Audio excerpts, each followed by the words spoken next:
Whilst Judgment Day has come and gone, it's now time to focus on the next pay-per-view, King of the Ring. There are many synonyms that can be associated with the word king, such as royalty, regal, and queen.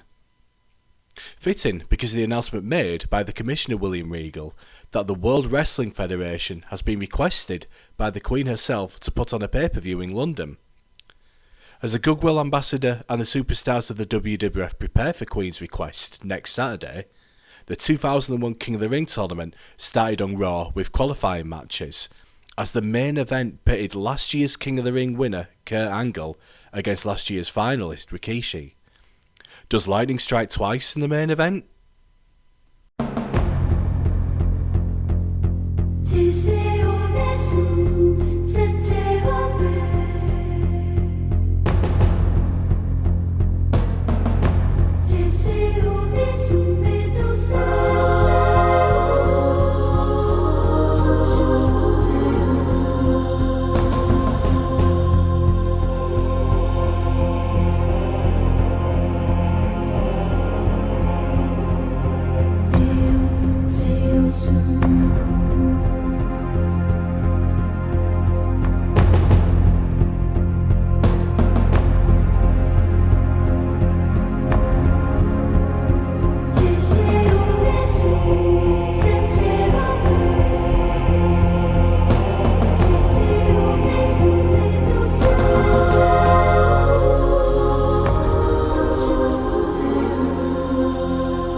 WWF SmackDown opens up with the WCW owner Shane McMahon dancing at the stage and jogging towards the ring, grabbing the mic. "Sup, Baltimore?" he says. "Now I know my boy Test was close to capturing the WWF Intercontinental Championship." "No mistake from Shane McMahon there," says Michael Cole. "From Triple H last Sunday, but he will bounce back from defeat to become your next King of the Ring. Although, the reason why I'm here doesn't concern Test. At least, not directly. But it does involve someone in the King of the Ring tournament, and I'd like him to come out, just to have a talk. So Kurt Angle, please, come on out." Kurt comes out. He does celebrate coming out to the ring as the pyro goes off behind him, but it couldn't be stated that he's pleased to see Shane, at least if his facial expression would suggest. Shane proceeds and grabs the mic. Kurt, I remember what you said Monday night on Raw. You did the unthinkable in last year's King of the Ring. You wrestled 3 times. Yes, 3. To win the King of the Ring in your very first attempt. But you see, that's just part of your incredible story here within the World Wrestling Federation. A lot of your first attempts did end in victory. The European Championship. Kurt nods. The Intercontinental Championship. Kurt nods again, and Kurt can be heard faintly saying he wore both titles at the same time. The King of the Ring tournament, and then the creme de la creme, the World Wrestling Federation Championship. You have done it all here in the WWF. Kurt agrees, but holds up his hands as if to say, well, okay, what's your point, Shane? You see, WCW is in the house, and we're on the lookout for WWF superstars to join the esteemed WCW superstars that will soon be making their presence known. But Kurt, seeing as you've done it all in the WWF, it's time for you to do it all again, this time in WCW, to go against the top stars of World Championship Wrestling, to be the very best of World Championship Wrestling. And Kurt, I guarantee that if you join WCW, you'll be looking at WCW Gold. To be more specific, the WCW World Heavyweight Championship. Kurt all of a sudden is intrigued by Shane McMahon's proposal. The Olympic gold medalist is on the verge of cracking a smile. No doubt imagining himself being the WCW champion. But he's no doubt brought back down to earth when no chance is played in the Tron. Vince McMahon has a look of thunder as he walks swiftly towards the ring. Shane, who the hell do you think you are? You think you can just go around stealing my talent? You think you can go around poaching my superstars? Well, I'll tell you one thing, pal. Vince is starting to take off his suit. Michael Cole and Taz wonder if there's going to be an impromptu fight between father and son. But Kurt Angle's demeanour has changed. He's no longer acting like an Olympic gold medalist or daydreaming about winning gold. He's now acting as an intermediary by breaking up the possible fight between the WCW owner and the WWF chairman. Whoa, whoa, whoa, guys, Kurt says. Now, I appreciate what you said tonight, Shane, and you're absolutely right. Your Olympic gold medalist is the best wrestler out there, so it's only right he deserves the best competition. I'll tell you what, Shane, let me have a think about this, and I'll get back to you.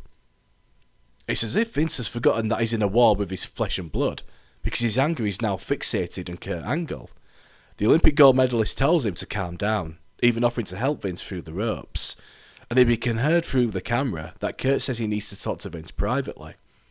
Shane continues to dance in the ring and acknowledge the fans as Kurt and Vince walk up the ramp. Is Kurt thinking of possibly joining WCW, Taz? Michael Cole asks. To which Taz says, Oh, this is not good. This is not good at all. Bubba Ray and Devon are with Spike Dudley in the locker room as Spike is getting ready. On Raw, Rhino again retained the Hardcore Championship by beating both Bubba and Devon in a triple threat match. Spike wondered why he wasn't in that match, but he's getting his chance in a few moments, as he goes one-on-one with the Man-Beast for the gold. Bubba and Devon joke with little Spike, but also wanting to be wary of Rhino's finishing move, the Gore. Look, Spike, Bubba says, all I'm saying is that move is deadly. You need to be aware of Rhino if he's charging at you with a full head of steam. Spike, we've watched you beaten, bloodied, scarred in the past, and we've had to pick you up and carry you out. But if Rhino hits that Gore on you, we're picking 2 of you up. Bubba suggesting that Rhino's Gore just might split Spike in 2 should he hit it. Spike rolls his eyes as he gets ready for the match. The King of the Ring qualifying matches continue as Edge takes on Dean Malenko. Perry Saturn is out to escort his Radicals teammate, as Christian's out to escort Edge. And it's Perry who's certainly focused on making sure Christian doesn't cause any distractions, as would normally be the case. The man of 1,000 holds must have had a bet with someone to see how many moves he can bust out on the young man from Toronto. Speaking of busting, an exploding gutbuster from the top rope and the brainbuster may have Edge down and out in the tournament. But Malenko's attention is soon turned towards Saturn, who's chasing Christian around the outside, literally running across the whole of ringside. Edge slowly gets up as Malenko's back is now turned towards his opponent, but the Iceman turns around to walk into a kick in the gut, leading to a DDT, or as Taz makes it known, that's the execution, Cole! Edge advances to the King of the Ring quarter-final. Crash is arguing with his cousin backstage as Molly looks on, probably in reference to the quick defeat at the hands of the two-man power trip on Raw, with Hardcore Ugly exclaiming, "Will you behave?" Eddie Guerrero comes in shot of the camera. He admired what Crash did on Raw. "But you know what I say? As I've learned, you gotta lie a little, cheat a little," when Hardcore interrupts. Hey, you don't be giving my cousin ideas, boy." "Hey man, I'm just saying," when the four are joined by the tag team champions, X Factor, with Albert. "Well, look who it is," says X-Pac. "This idiot who thinks he can take on anybody and his inbred family." Hardcore Holly takes offence to this and steps forward. Molly isn't too impressed, but a fire is lit in Crash. Not that it takes much for that to happen. Eddie steps back and holds his hands up. He didn't have anything to do with what's going on here. "You know what? I'll take you on, I'll take you on, and I'll take you on as well. Come on, show me what you got." Hardcore has his arm around Crash's waist, as if he's trying to prevent a puppy escaping, when Commissioner Eagle comes into shot. "Gentlemen, so good to see you all." He looks at X Factor. "First of all, congratulations on the tag team titles at Judgment Day. Most impressive, gentlemen. I'll be expecting to see you represent the tag team division at Queen's request. You understand?" And Regal notices Crash walking, trash talking. "The Queen? I'll take her on too, and then I'll take you on when I'm done with the Queen." Regal is horrified. "You bloody what, Sunshine? You'll take on the Queen? Is there something wrong with you? She's that old, she's old enough to be your grandmother, you daft pillock." "I'll take on our grandmother too, I swear." "Will you be quiet?" Hardcore exclaims. Crash seems to have calmed down now. "Well, you know what?" Regal says. "Seeing as what you did to our champion on Raw, I'll let you have your chance to represent my fine, upstanding country if you can beat X Factor. But it'll be in a non-title match. Okay, Sunshines?" Regal walks off. X Factor look forward to the challenge, whilst Hardcore Holly is dragging his cousin away before he says or does something outrageous again. At the corridor, the Hardy Boys talk with Lita and ask if she's okay following the shock return of Bull Nakano and the shock attack of Aja Kong, when she knocked out the ninth wonder of the world with the Huracan. Lita says she's okay, but is glad that she wasn't on the end of the former All Japan Women's Champion spinning back fist. She doesn't think she'd be here right now talking to them if that was the case. But Lita gasps when she sees what, or rather whom, is coming towards her. The Hardys look to see Bull Nakano and Aja Kong approaching. Bull Nakano laughs and makes a gesture with her hands, suggesting breaking something in half, whilst Aja Kong gives Lita a death stare, before the two women walk off. Matt and Jeff are taken aback as much as Lita is. Paul Heyman has joined Michael Cole and Taz in commentary for the Hardcore Championship match, as Spike challenges the Man-Beast Rhino. Spike may appreciate the fact that the Dudley Boys are accompanying him to ringside, maybe not so much for the support, but rather to see little Spike be the one to become the new Hardcore Champion. Paul Heyman, Taz and Michael Cole don't doubt the heart. "It's about the size of the fight in the dog," claims Heyman. Spike has managed to dodge the go on one occasion, but his weapon attacks are not having much of an effect on the Man-Beast. Spike may have been within a chance of winning when he hits the Dudley Dog, but as he runs up the turnbuckle holding Rhino by the neck, the Man-Beast pushes Spike, releasing the challenger from the hold. But the force of the push is Spike being forced into hitting the turnbuckle in the opposite corner, before turning around and walking into a successful gore, and yet another successful title defence for the Man-Beast. Even if a mismatch on paper, Spike gave it his best. And there's the added solace that at least Spike is still in one piece, albeit barely.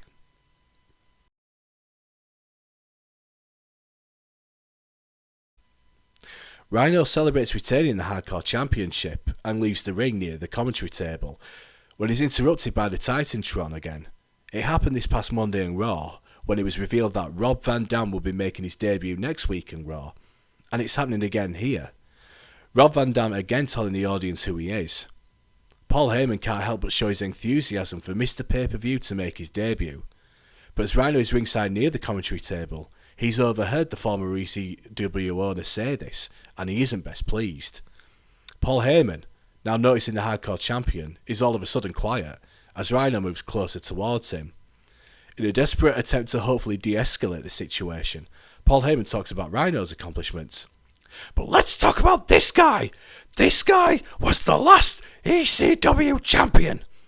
This guy's got a great future ahead of him.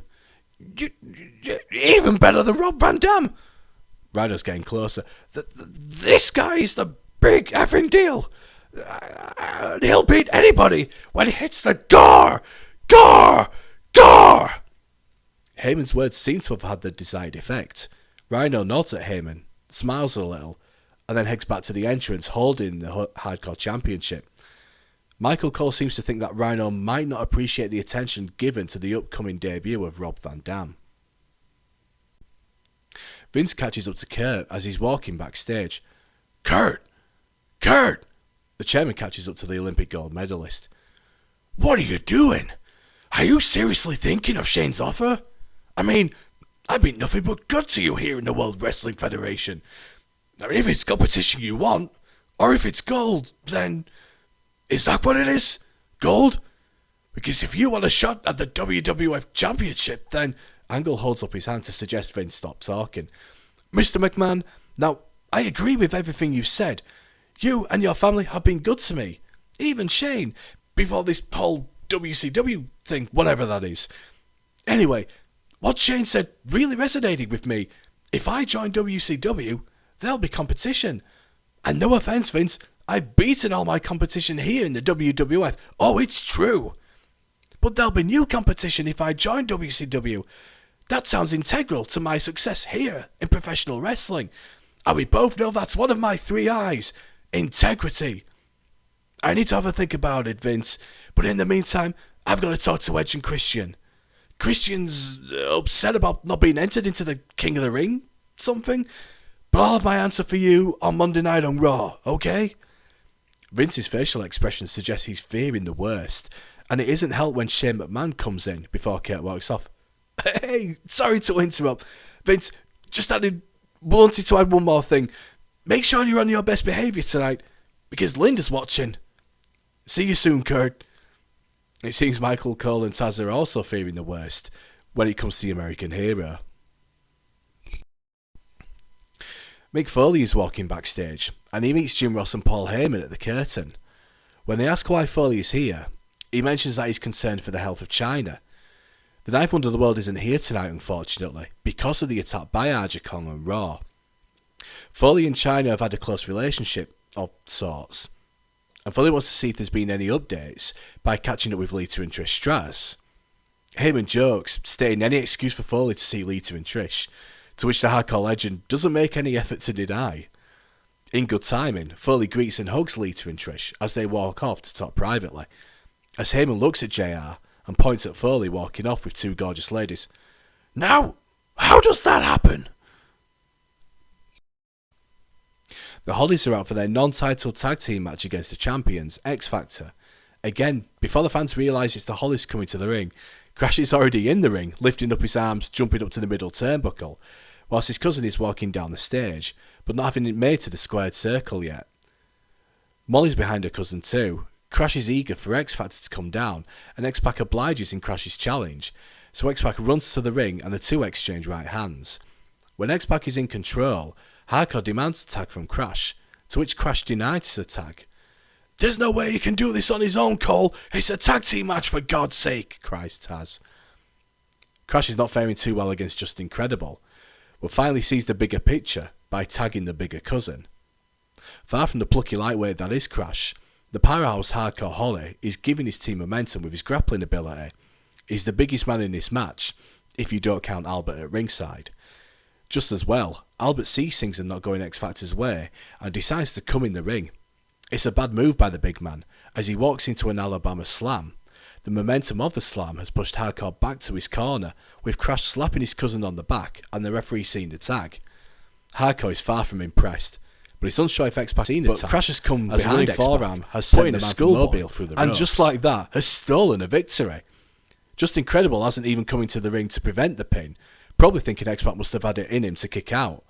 But it doesn't matter, the victory is official. Again, Crash is sprinted up to the ring entrance, jumping for joy. Molly jogs up to and hugs Crash, although Hardcore's holding the back of his neck, and hasn't gone past the fact that his cousin just tagged himself in without his consent. X-Pac is slapping his hand on the mat as Just Incredible and Albert ask what on earth has happened. Michael Cole can't believe it. Crash has just scored a victory over the tag team champions. I guess we'll see the Hollies at Queen's request. Shane McMahon walks down the corridor and goes into a room where the sign reads Triple H. Indeed, the WCW owner has come to talk to the game, who's with Stephanie. "What the hell do you want?" exclaims Triple H. Look, I don't want to start any trouble. I think we've probably had enough of that following last Sunday, right? To which Stephanie thinks there wouldn't be any trouble if Shane or Test hadn't have started meddling in McMahon affairs in the first place. "Here's the deal, Hunter. I know you've got an important match tonight. Test also has an important match tonight. So why don't we call a truce? At least, just for tonight. Me and Test promised not to interfere in whatever your match is. If you or Stephanie promised not to interfere in Test King of the Ring match against the Big Boss Man. Do we have a deal?" Shane going so far as to stick out his hand. "I ain't shaking your damn hand, Shane. But you know what? We got a deal. Now get out." Shane holds up his hands and leaves. It's just unbelievable. It's just total travestosity, says Christian as he's talking with Edge. "Right?" Edge exclaims. "I mean, this reeks of disroyalty." Kurt Angle comes into shot and says, "Sorry I'm late, guys. Boy, your Olympic hero is in demand tonight." "Well, that's great, Your Excellency. And also, congratulations on your victory on Raw to advance to the King of the Ring quarterfinals. And to you too, Edge.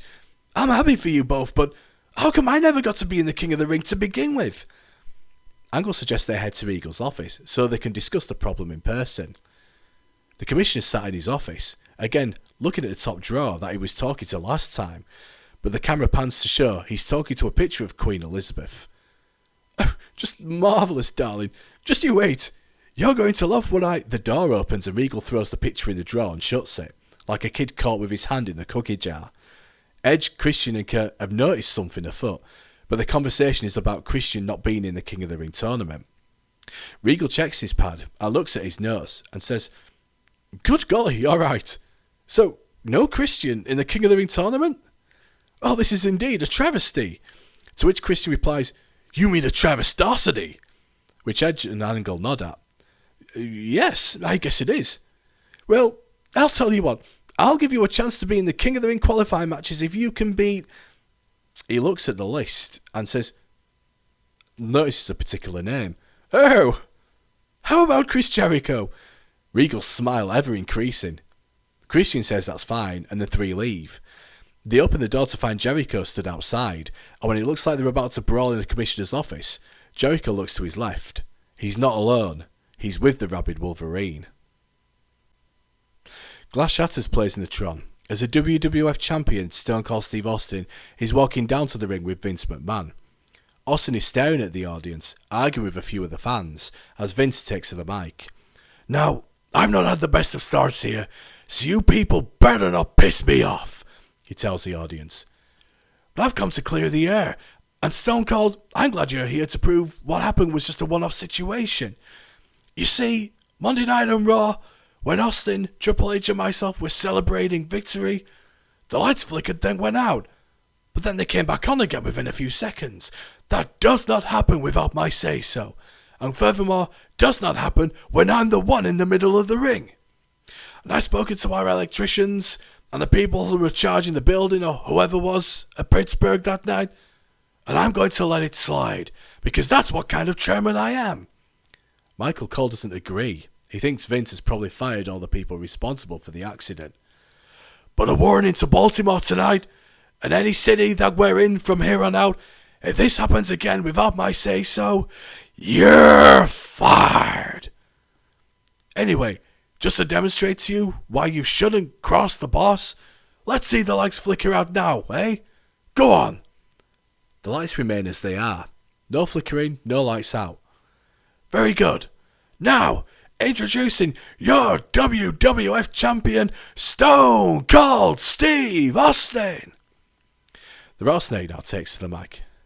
"You people need to sit down and shut up, because the World Wrestling Federation champion has something to say.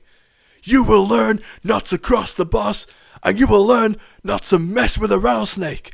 as Rikishi found out at Judgment Day and especially Monday night on Raw. But who do The Undertaker and Kane think they are, coming out to save Rikishi? Are they friends? Are they buddies? Are they partners?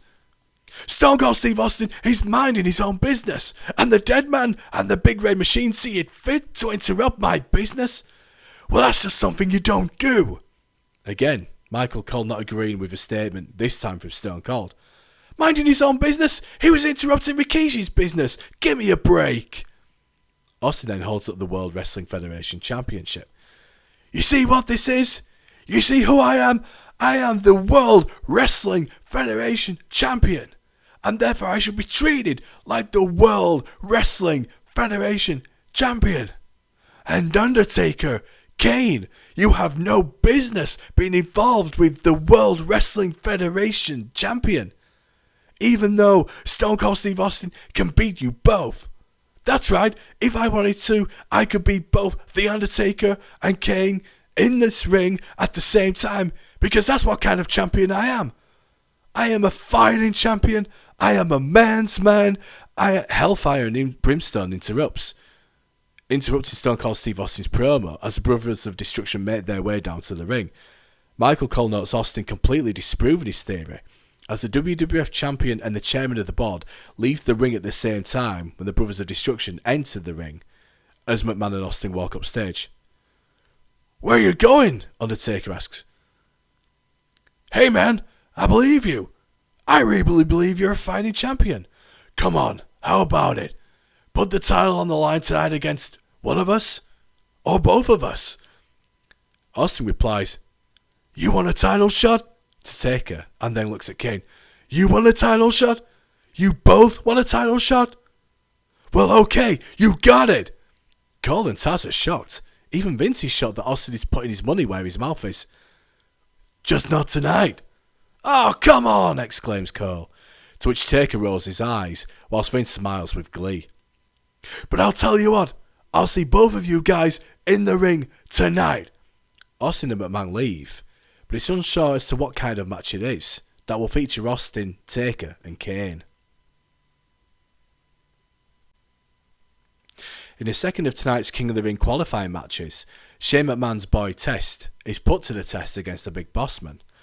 Triple H has made good in his word by not interrupting in this match. The former corporation members battle it out. The Cobb County, Georgia native Sidewalk Slam can't put down the 6'7" Canadian. Test's Big Boot is the big ending to the Big Boss Man's King of the Ring chances, as Shane McMahon's boy is now in the quarterfinals. Mick Foley comes down to the ring with Trish Stratus and Lita, and asks nicely if he could have a word with the commissioner in the ring. The Goodwill ambassador answers the call, but he doesn't appreciate the interruption, as he's busy getting ready for Queen's request in 9 days' time. Foley explains that he may have made some questionable choices during his reign as commissioner himself, but he feels as if though at least he cared about the health of the superstars of the World Wrestling Federation, even with those he didn't especially see eye to eye with. And I understand that accidents do happen within the World Wrestling Federation. After all, nobody knows more about accidents than my storied career, as I'm sure the fans have seen, especially the fans right here in Baltimore. Oh God, he's still at it with the cheap pop, says Taz. Mick Foley continues, But William, I understand China is at home and isn't in state to return anytime soon. But do you remember what happened to China at the beginning of the year? And you've not even bothered to ask how she's doing? William, I'm afraid I question your goodwill ambassador fortitude. Regal is stunned with Foley. Now listen here, you bloody idiot. What happened to China was back in January, and I wasn't even the commissioner then, so you bugger off with the blame. Also, I find it highly hypocritical that someone such as yourself would reference such an incident. Have you been knocked in the head that much that you don't remember possible multiple hidden runs? A car being turned over by a forklift and dropped upside down? Aren't you the man that decided that there should be a Hell in a Cell match that featured not 2 superstars, but 6? And you come in here and have the bloody nerve to... Regal is interrupted by the Jungle Emperor theme. Aja Kong is coming out, accompanied by Bull Nakano. Trish and Lita stay close behind Foley as the 2 women from Japan get in the ring. Foley sits in the middle rope so Trish and Lita can get out the other side. Arja and Bull Nakano see Trish and Lita walk off, then focus their attention on the hardcore legend. Regal interjects, Now, I'm glad you're here actually. I was meaning to talk to both of you in my office, but I guess we'll have to conduct business out here.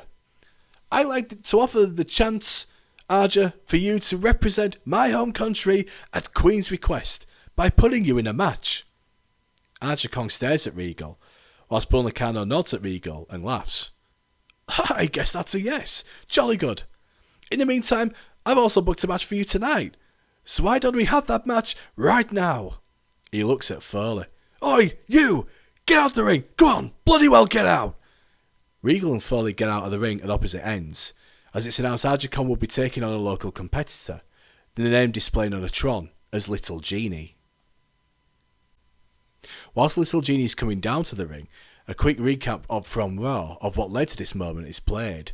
Bull Nakano's surprise return, followed by Arja Kong's shock attack, throwing Trish and Lita out of the ring, and knocking Chyna clean out with the Huracan.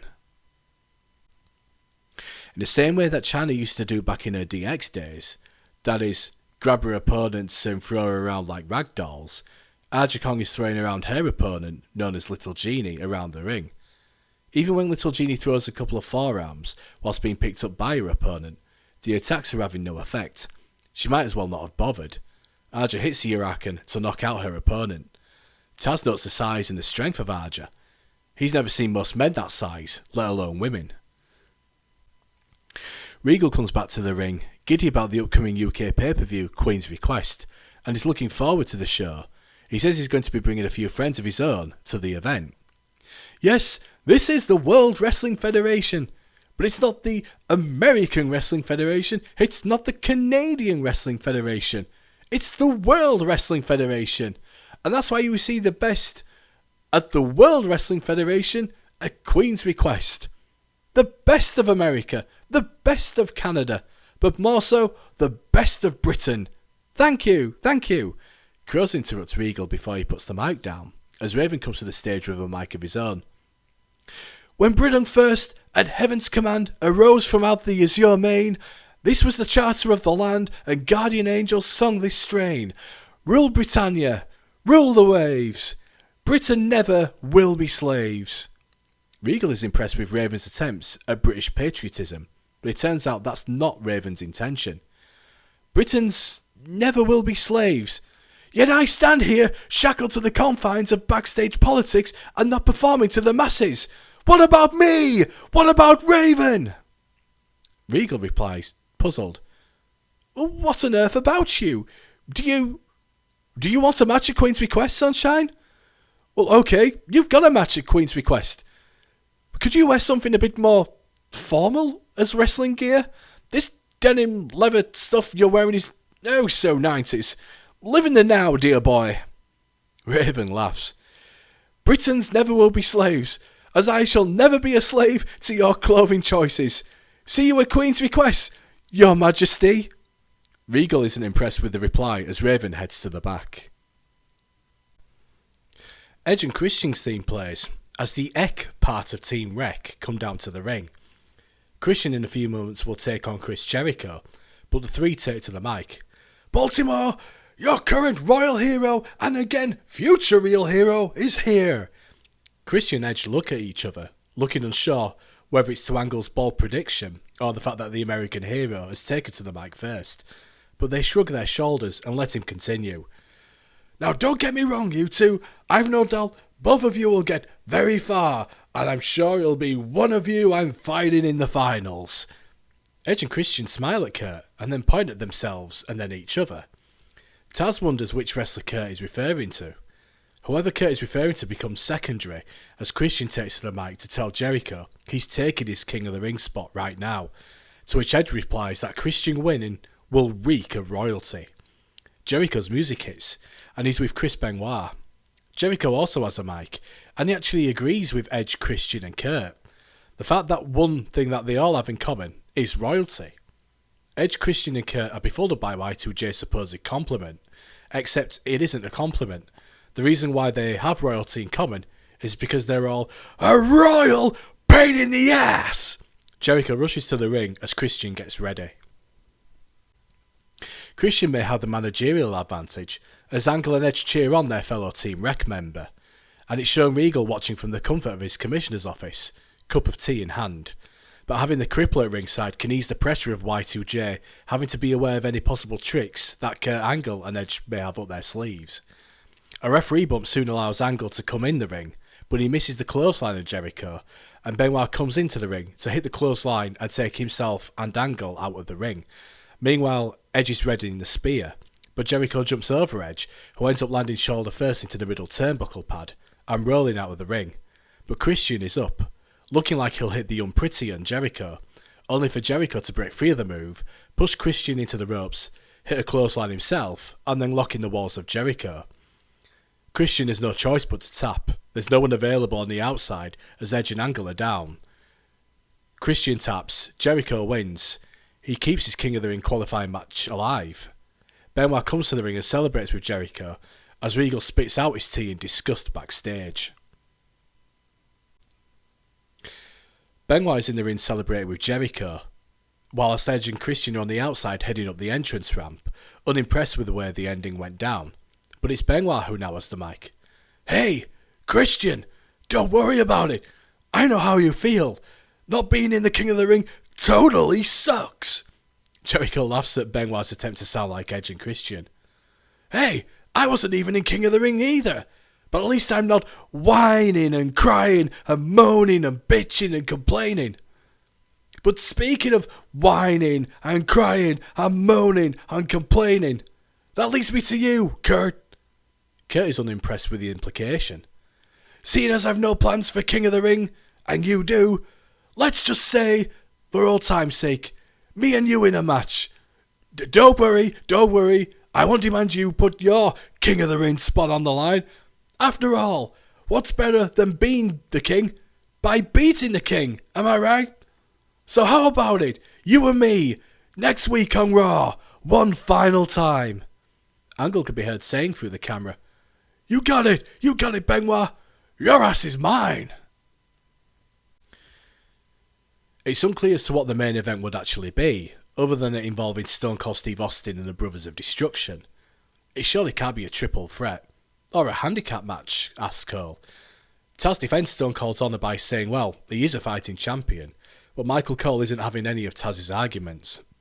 Stone Cold Steve Austin is in the locker room when Big Show and Triple H come in. "You see, that's why we're a team. Triple H and you, Big Show. Stone Cold knows what you can do. 7 foot, 500 pounds, that's what we need. We need strength, because we're going to take out them sorry sons of bitches, Undertaker and Kane and Rikishi, once and for all. And when we're done kicking their asses, there's nobody strong enough that can stop us. There's nobody tough enough that can take the championships from us. We go out there, we prove our strength, we prove our might. And might makes right, because I said so." Big Show smiles and nods. Triple H points at Austin. "That damn cold." He points at himself. "That damn good." And then he points at the Big Show. "That damn giant. And together, we're that damn strong." It ends when Michael Cole reveals that it will be a 6-man tag team main event, as the 2-man Power Trip and the Giant take on Rikishi and the Brothers of Destruction. Vince McMahon made note that Triple H and Stone Cold are back to being a united front, which is reinforced all the more by having Big Show as part of their team, but his strength was measured in pounds, and if the argument was indeed might making right, as Austin claimed earlier, then a team across from the Giant and a 2-man Power Trip, that is, the Samoan, the American Badass and the Big Red Machine, then there's no telling who could win this match, because it's evenly matched. There's nothing that could give way, only the ring maybe, due to the combined amount of weight that makes up the squared circle. Stone Cold finds himself dueling it out with Rikishi when it comes to right hands, with no man giving a quarter. Kane's throat thrusts do manage to take down the game, but Undertaker's chokeslam on the Big Show isn't enough to take the Giant off his feet. It's Undertaker battling Big Show, with the Giant slightly getting the advantage, until an Irish whip sees the American Badass hit the running DDT to leave the two down on the mat. Big Show finds himself tagging Austin, whilst Taker reaches to tag Rikishi. Rikishi's right hands are now knocking down the Rattlesnake, until Triple H comes in and prevents any further damage done by blindsiding the Samoan. This leads to the rest of the participants getting into the ring. Austin, as JR would exclaim, stomp a mudhole in Rikishi's ass and walk it dry, but the Samoan finds himself back up and exchanging right hands with the rattlesnake. The referee can't seem to break it up. Austin takes Rikishi to the corner and attacks with right hands. Rikishi counters and he's attacking Austin with right hands. The referee is arguing with the two to stop it. Austin reverses Rikishi and continues with more right hands, to which Austin flips the bird on the referee. The referee continues to demand Austin break it up, until Stone Cold says enough and hits the stunner on the referee. Austin and Rikishi continue to fight, as do the other participants, as the referee comes round to, signals for the bell to be rung. The match is over, and by virtue of a stunner, the referee has disqualified Stone Cold. Rikishi hits a savate kick on Austin to send him out of the ring, with Triple H and Big Show helping him up. Austin, the Game and the Giant came here to settle the score tonight, but as Michael Cole explains, nothing has been settled. Rikishi takes to the mic to tell Stone Cold Steve Austin that he's coming again for the WWF Championship. But then Undertaker grabs the mic from Rikishi and tells Stone Cold he's coming for the WWF Championship. Whilst Kane moves forward towards the end of the ring, points at Austin's belt and then gestures that he'll be having the WWF Championship around his waist. Big Show and Triple H look on as Austin shakes his head. As Michael Cole reiterates, Stone Cold Steve Austin came here tonight to take out those vying for the gold. And whilst the Rattlesnake vowed to have no contenders by the end of the night, and as the SmackDown logo signals the end of the show, Stone Cold now finds himself faced with not one, not two, but three contenders gunning for Stone Cold's WWF title. 86, wow, I was not expecting that good of a score. Is that my best? It might be my joint best. I'm going to have to go back and have a look. Again, I think it's the angles that seem to be helping with the show. Match scores seem to be decent, if not unspectacular. I'm quite lucky as well, especially as the game puts it. You know, that abysmal match between Aja Kong and Little Genie, which I knew was going to happen anyway, but you've got to start from somewhere, especially when you're building new stars up. So a couple of things I want to mention that I forgot to bring up from the last episode. Again, regarding Bull Nakano and Aja Kong, but more specifically Bull Nakano, my plan was always to bring her in. And I thought of this before she was announced to the WWE Hall of Fame. Congrats to Bull Nakano, by the way. I mean, I can't prove it, sadly. But this was always the plan, to have included Bull Nakano. Although I will confess she wasn't my first choice at the time, when I started this a couple of months ago. I felt the need for Aja Kong to have a manager, or valet, or possible mouthpiece with her. And I didn't want her to feel isolated, being a Japanese women's wrestler. Now, there's a chance she may have been alright on her own. She's not the only Japanese wrestler in the WWF. There's Taka Michinoku and Funaki of Kaientai, they're there too. But I felt that having someone close to Aja may put her at ease, maybe. And I actually thought of three guys in mind that are Japanese but also speak English. So my choices were, one was Sonny Ono. He was one choice. I'm sure he's worked with Japanese women's wrestlers, specifically WCW, and maybe even Aja Kong herself, but I couldn't say. Unfortunately, Sonny Ono has left the business. Mr. Fuji was another choice. I tried to sign him, but unfortunately he's retired, and happily retired. Fair play to the guy. And my other choice was Wally Yamaguchi. Will be better known to fans of WWF in 1998 as Yamaguchi-san, who was the manager of the original Kaientai. I think he was the guy that almost choppy Val Venus PP, if anybody remembers that angle. Unfortunately, as I think is the case with quite a few Japanese guys, Yamaguchi works freelance. And I just settled on a deal if he had agreed to work 9 months, but he wouldn't accept the offer. I don't even think he'd accept an offer for 6 months. So I didn't really think it was worth investing Yamaguchi for a 3-month deal. So Bull Nakano came to mind. And I thought, well, she's actually been in the WWF and she's been the women's champion herself. So why not bring in Bull Nakano? I don't think her English is that great, but I suppose the more I get involved, hopefully, the more her English will hopefully improve. The main point, though, that I forgot to bring up is since Raw, I have overridden the owner. I've gone to the edit section of the game and I've changed the product from Classic Sports Entertainment to Attitude Entertainment. I just think with the way I book and using the Classic Sports Entertainment product just doesn't make sense. For example, it renders the hardcore division obsolete in the sense that every time I book a hardcore style match, the road agent will reply, "This type of match doesn't suit our fan base." To which my reply to that comment, to quote Stone Cold Steve Austin, BS!